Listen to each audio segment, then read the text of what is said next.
我是个能无限复活的窝囊废。老板压榨我，我第二天就吊死在公司门口。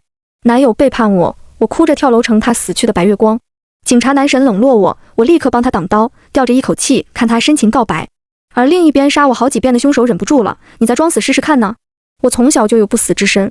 8岁时我被拐卖，可那个村子重男轻女，没人愿意买我，最终只能把我丢进水池里。可到了晚上，我又爬出来了，还顺着山路跑回了家。期间我被撞飞好几次，也饿死好几次，可愣是靠着复活走了几百公里。我妈吓了一跳，让我务必保守自己的秘密。于是不出意外，我长成了一个窝囊废。工作后，老板压榨我不眠不休加班1周，我一气之下就吊死在了办公室门口。恋爱后，男友明目张胆地跟学妹约会，我学着小说的步骤，直接当着他俩的面跳了楼。听我妈说，她如今年年来给我哭坟。这样的日子虽然窝囊，但的确很爽。只是每次复活后，我都要搬家，以免被人发现，也不能在任何社交软件发自己的照片。这天回家，偏僻的公寓门口却围着好几个摄像头。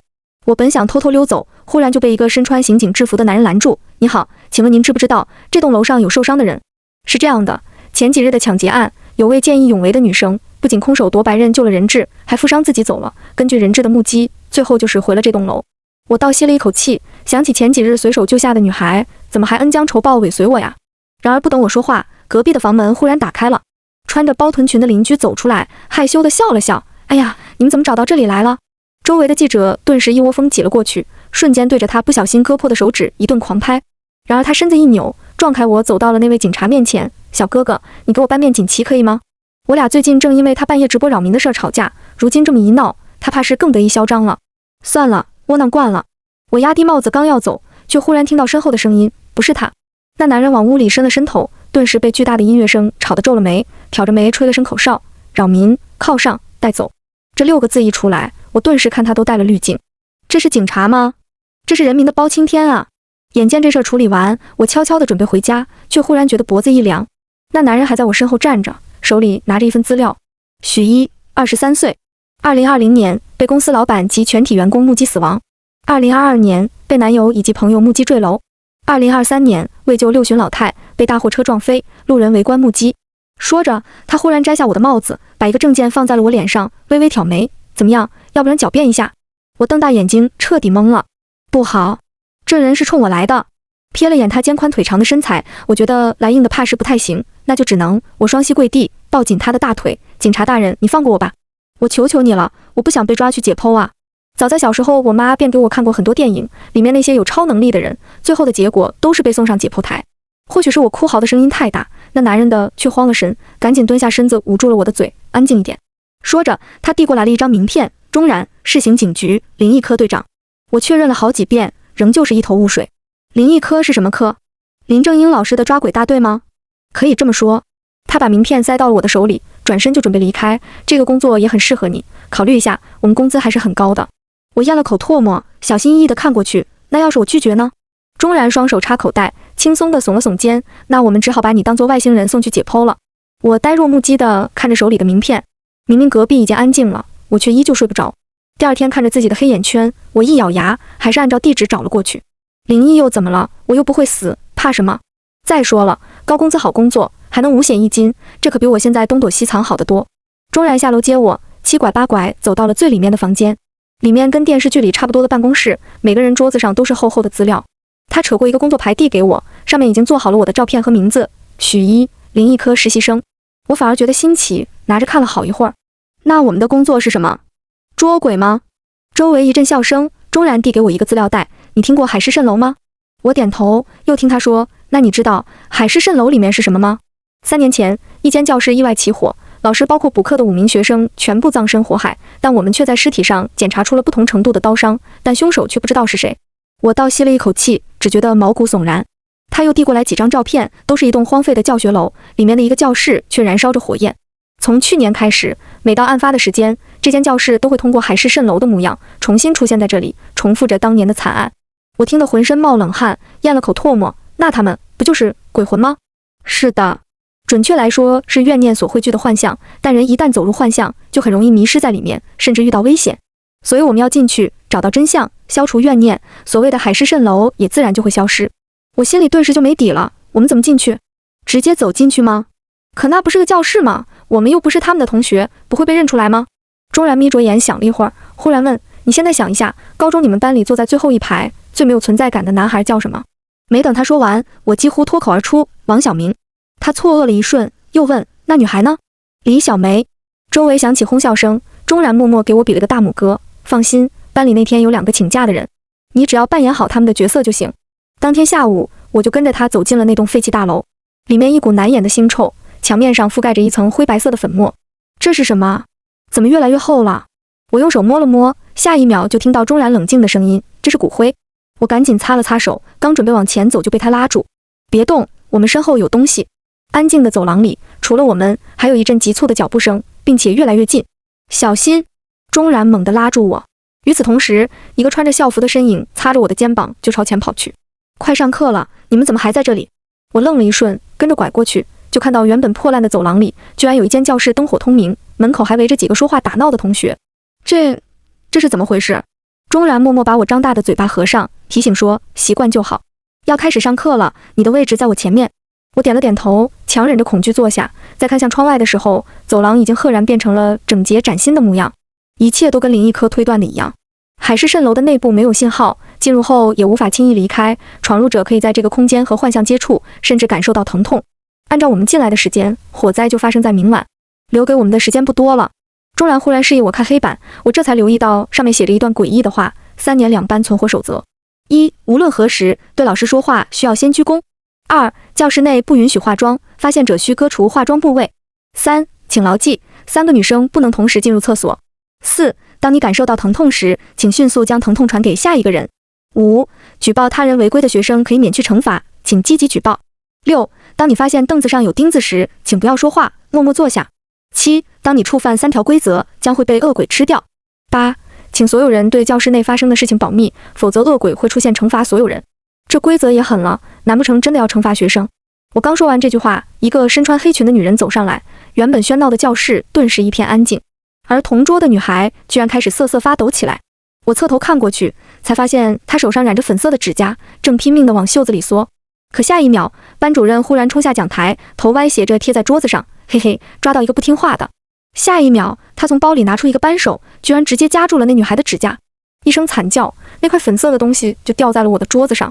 我彻底傻眼了，这间教室到底是怎么回事？居然这样体罚学生，而且其他人怎么这么冷静？我侧头看过去，别的同学虽然面色惨白，可依旧牢牢坐在位置上，似乎早已司空见惯。我跟钟然对视了一眼，他抱着胳膊对我摇了摇头，无声地说了3个字：不要管。可那阵惨叫声越来越大，到最后那个女孩疼得用头撞墙，直到昏死过去。她的10个指甲都被拔下来，丢到了垃圾桶里。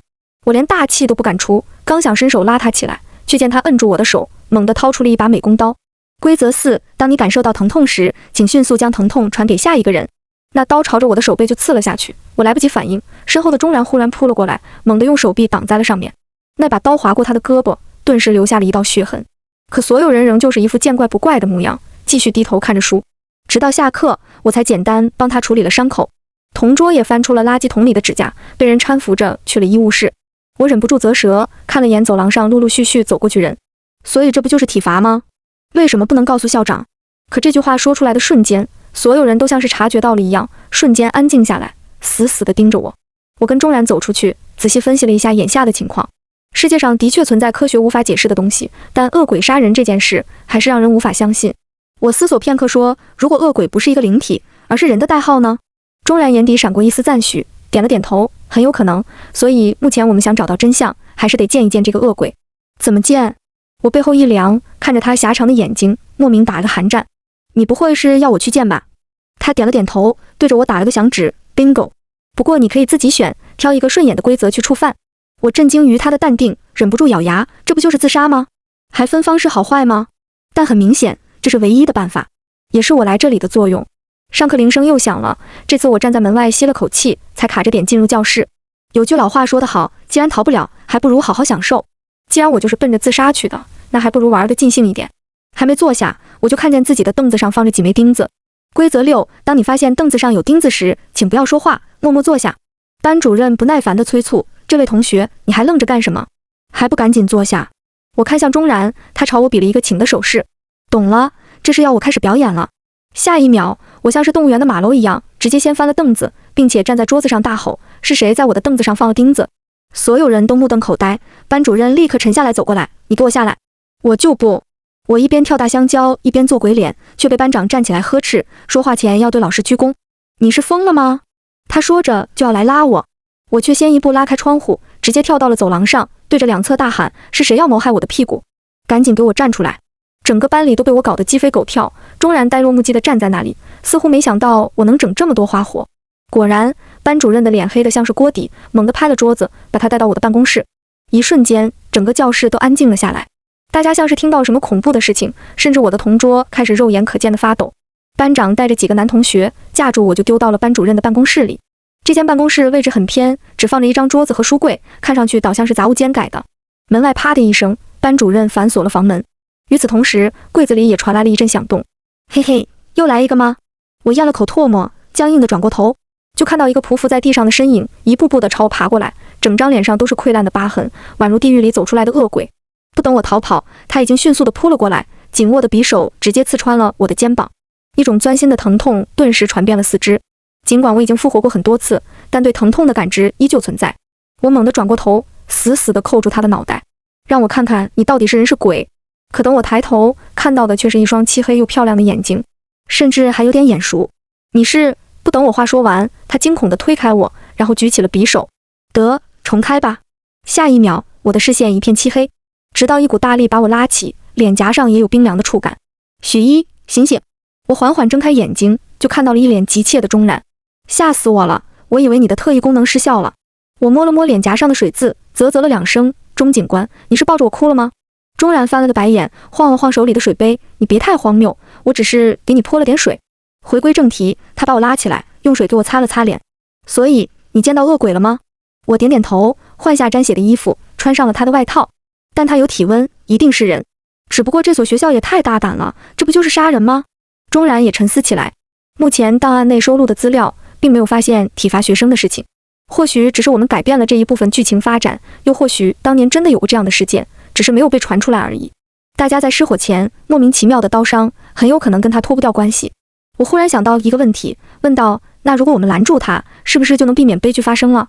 钟然听到这话，顿时皱起了眉，转头看着我：你要记住，悲剧在10年前已经发生了，现在残留的只是大家的怨念。我们或许能改变某些剧情，但永远无法改变结局。我们能做的就是把真相公开，消除他们的怨念。他说完，似乎察觉到了我的情绪，抬手拍了拍我的头，把自己放在旁观者的位置就好了。因果有道，不要轻易同情任何人。我点了点头，问他接下来该怎么办。按照现在我们所看到的故事，那这个世界所残留的怨念，应该就是整个班级同学对老师的恨，说不定凶手就是那个恶鬼。钟然摇了摇头，脑子可以，逻辑错了。我们的目的不是找到凶手，而是找到整个故事的真相。可真相不就是……我话没说完，忽然看到一旁优秀墙上的照片，里面一个女孩举着奖杯，那双眼睛明亮清澈，笑着望向镜头。3年2班，李青青。我迅速贴过去，仔细地辨认这双眼睛。对，没错，是她。她就是柜子里那个恶鬼。我赶紧拉过钟然，他却一脸不解。李青青的资料我们查过，她是班主任的女儿，惨案发生的半年前就退学了，怎么会变成这个模样？我们对视一眼，都停住了脚步。显然，故事还有很多真相没有被看到。头顶忽然传来宿舍门即将关闭的声音，我咬了咬牙，丢给钟然一句话就往宿舍跑。我得再去看看。他刚才有一句话说得很对，因果有道，任何人都不值得同情。那我也不能就这样认为，教室里那些被惩罚的学生是错的。在学校能听到最多八卦的地方是哪里？毫无疑问，女生宿舍。我一口气冲进去，好在这里距离教学楼最近，在宿管关门的最后1秒，我还是挤了进来。根据钟然要求我背的学生资料，我轻松地找到了所在的寝室。然而推门进去的一瞬间，一盆水忽然就迎面泼了过来。我猝不及防，还没等擦脸，头就被什么东西重重地砸了一下，玻璃杯在脚边炸开，我的额头顿时就破了皮。一个女孩气冲冲地走过来，扯住我的头发就摁在地上。谁允许你不磕头就进门的？寝室的规矩都忘了是吗？我被拖到厕所，这才看到墙壁上写着一段话：302寝室规则：1. 除了周娇和李娜，其余人进门前要下跪。2. 每天选出1人为周娇和李娜洗脚，并且用脸当擦脚布。3. 寝室的床只能周娇和李娜用，其余的人睡在厕所和阳台。4. 周娇和李娜休息时不能发出任何声音，否则打耳光100下。5. 寝室内需要注意卫生，周娇的烟头需要及时吃掉。6. 李娜早上要卷刘海，请提前用手臂调好卷发棒的温度。7. 请不要将寝室发生的一切告诉别人，下场可以参考李青青。看完这段话，我脑海里只剩下感慨：周娇和李娜到底是什么派头？居然牛成这样！还有李青青的下场，难不成也跟他们俩有关？我推门走出去，就看见桌子旁坐着一个齐刘海的女孩，另一个刚才打我的人正在给她包扎伤口。这人正是我那被活活拔掉指甲的同桌，可他跟教室里瑟瑟发抖的模样判若两人，狠狠地瞪了我一眼。谁允许你出来的？今天早上床下扔的烟头又被查了，你是怎么打扫卫生的？周娇骂着，又掏出一根烟点上。李娜立刻走过来，拉着我的胳膊就摁在了桌子上。没等我反应过来，手臂上便是一阵钻心的疼，那烟头居然被用力地摁在了我的皮肤上，我的手臂顿时被烫得血肉模糊。叫什么叫？滚回厕所去！周娇拍了桌子，又疼得龇牙咧嘴。今天那老贱人居然真的敢拔我的指甲，你说他不会发现我们了吧？怎么可能？李娜瞪了瞪眼，新闻上不是说李青青失踪还没找到吗？怎么可能发现是我们干的？我看他就是发了疯，要我说别管什么规则，咱们直接告诉校长得了。不行！周娇忽然站了起来，脸色白得吓人。前天就有人说去找校长，可回来的时候整个人都傻了，一直哆嗦着说见了恶鬼，还说他犹豫了下，有些慌张地压低了声音，还说那恶鬼长着李青青的模样，是来找咱们寻仇了。说到这里，两人脸上顿时就心虚起来。周娇擦了擦汗，僵硬着坐下，就算他变成鬼，也不能找咱们啊。那天是他自己碰到了火机才烧起来的，我们好心把他埋了，他应该感谢我们才对。他说着，又看着隔壁的床，低声咒骂。再说，还不是他跟他那贱人妈告状，害得咱们作业越来越多。咱们班同学都不待见他，我们是为民除害。李娜迟迟没说话，看着他受伤的手，可那个老贱人怎么忽然就性情大变了？之前不还是一副胆小如鼠的模样，不会真知道什么了吧？那也不关我们的事。周娇瞪了他一眼，谁不知道那老贱人在学校本来就不招人待见，就算发神经了，也不一定是因为我们啊，说不定是那群老师招惹他了。那接下来怎么办？他再疯下去，说不定真的会杀了我们。一听这话，周娇立刻露出了阴狠的表情。他敢？没人知道教室里的事儿，如果他真的敢对我们动手，他说着，忽然走到柜子里，拿出了一把匕首，那我们就先一步弄死他，反正是他体罚，我们在先。我倒吸了一口气，顿时脊背发凉。两人的目光朝我看过来，瞬间竖起了眉毛。你还愣在这里干什么？不想回厕所就滚出去。我正愁待在这里害怕，听到这句话如释重负，赶紧一溜烟的出了门。得嘞，您二位睡好。宿舍楼早就关了门，我一咬牙，干脆直接从5楼跳了下去。等再醒过来，钟然已经找到了我。我说你能不能换点体面的死法？他擦着汗，脸色有点苍白。我过来时看到你东一块西一块，一时间真的难以接受。我脸上的血已经被他擦干净，想起正事儿，赶紧凑过去。我在宿舍有新的发现。等我把刚才听到的事情全部说出来，钟然的脸色也冷了下来。案发前的确收到了李青青的失踪报警，但没多久就被撤案了，说是已经找到了。他皱起眉，捏了捏眉心，没想到事情会发展成这样。按照我们所看到的和今晚听到的，大致可以推断出这样一个故事：李青青的母亲就是3年2班的班主任，但李青青本人却因为这层身份而遭受校园霸凌，甚至周娇和李娜两人经常因为班主任留的作业多而把怒火强加到她的身上，而同学们也都旁观默许，没有一个人寻求其他老师帮助。在一次霸凌中，周娇和李娜却失手将她烧死，之后便偷偷挖坑埋尸。但他们不知道，李青青没有死透，还被班主任重新带回了家。我只觉得一阵气愤和惋惜，握紧了拳。所以，班主任如今的性情大变，是在向同学们复仇。是的，钟然点了点头，忽然想起那些规则，也对应着李青青曾经受过的遭遇。比如不准化妆，似乎就是针对周娇和李娜的。座位上的钉子，应该是李青青曾经遭受过的欺负。举报他人和痛苦传递，应该是为了惩罚那些沉默旁观的人。至于3人不能一起进厕所，钟然皱起眉，我却先一步回答出来，应该是周娇和李娜经常带着李青青去厕所霸凌。我和钟然沉默了很久，操场上空无一人，只有一轮明月挂在空中。这里本该是最干净的地方，却积攒了太多的怨念。少年不懂得罪恶的边缘，更加肆无忌惮的学习怎么伤害别人。所以，到底是什么样的恨意，才能让整个教室的人都跟着陪葬？我觉得不值得。既然李青青还活着，那为什么不报警，反而选择玉石俱焚？那天到底发生了什么，让他们产生这样的恨？我望着教学楼的方向，忽然抓住钟然。放学的时候，你看到班主任离开了吗？他点点头。那他有没有拿什么箱子？钟然摇了摇头，忽然想到了什么。你的意思是，对，李青青很有可能还被关在柜子里。既然我们猜到了发生的事，不如去问问他吧。我们一起赶到了办公室，好在门锁松动，我这些年又因为东躲西藏，学了点撬锁的本事，没过一会儿就打开了门。柜子从外面锁上了，随着我们靠近，里面发出了细微的响动。李青青，是你吗？我屏住呼吸，一步步靠近，小心翼翼地开口，你别怕，我们不会伤害你。是周娇和李娜欺负了你，对吗？我们可以帮你报警。里面忽然传来了巨响，似乎是在赶走我们。好在班主任为了防止他逃跑，用了很大的锁链，让他无法出来。我絮絮叨叨说了很多话，努力证明自己不会伤害他。直到最后，我说我是隔壁班的人，里面才传来了一阵沙哑的声音，报警没用的，没有人会给我作证。怎么可能？你出事的那天到底发生了什么？都谁在现场？里面又是一阵沉默，片刻后李青青才开口，那天在现场的是全班同学。我的话卡在喉咙里，怎么也没想到是这个结果。李青青却像是打开了话匣子，那天是班级聚餐，他们居然也邀请了我。可我过去以后就被全班人带到了树林里，他们问我是不是给我妈告状了，最近的作业才那么多。他们一起骂我，打我，还朝我身上泼汽油。我想走，他们却说找了人在学校堵我妈，反正老师们也不待见她，还把她分到仓库去办公，根本不会有人管她。我想求他们放过我妈妈，可拉扯的时候，有人的烟头掉在了我的身上，我好疼，好像有人把我的皮活生生剥下来一样。可他们根本不理我，甚至把我埋进了土里，所有人都对这件事情保密，根本没有人来救我。我妈找了我好几天，她身上也有很多伤，因为批评了周娇化妆，就被她找了社会上的朋友来办公室里闹事，那些老师们他们也都不管，没有人愿意救我们。我和钟然听着这些话，只能沉默地低下头。忽然，李青青的声音变得刺耳愤怒，疯狂撞击着柜门，他们都该死，我要杀了他们！我现在这样已经活不下去了，我一定要杀了他们所有人，跟他们都同归于尽。他疯狂地吼叫着，楼下也忽然传来了一阵声音，谁在那儿？青青别怕，妈妈来了，是班主任来了。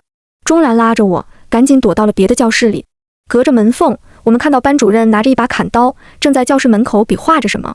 我不敢出去，等着等着就靠在钟然肩膀上睡着了。等我再醒来的时候，窗外已经亮了。钟然拉我起来，指了指教室门口，走吧，看完最后的结局，我们就离开这里。我们像往常一样走进教室，一直提心吊胆地看着班主任。可诡异的是，他空着手走进来，什么都没有带，李青青也没有来。难道历史真的被改变了？还是凶手不是班主任，也不是李青青？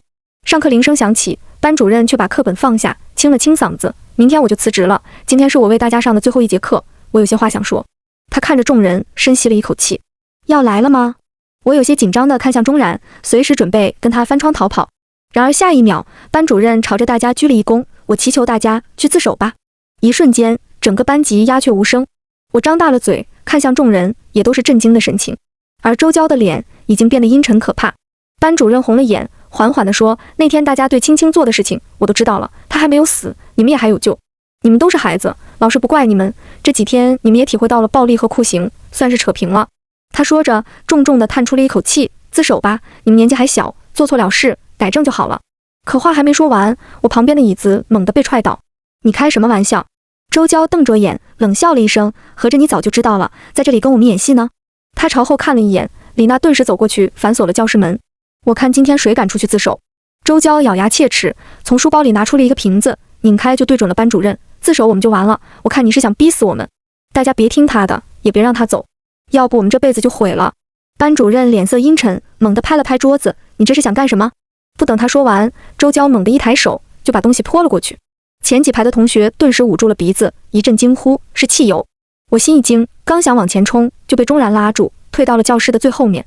这下全班都慌了神，有人问：“你干什么呀，周娇？你不会是想杀了他吧？”周娇双眼猩红，立刻瞪了过去：“你说呢？他要是把我们做的事说出去，大家都得坐牢，这辈子就毁了。”那人一听，立刻不敢说话了。我们把他烧了，就说是个意外，只要我们所有人保守秘密，就不会出事的。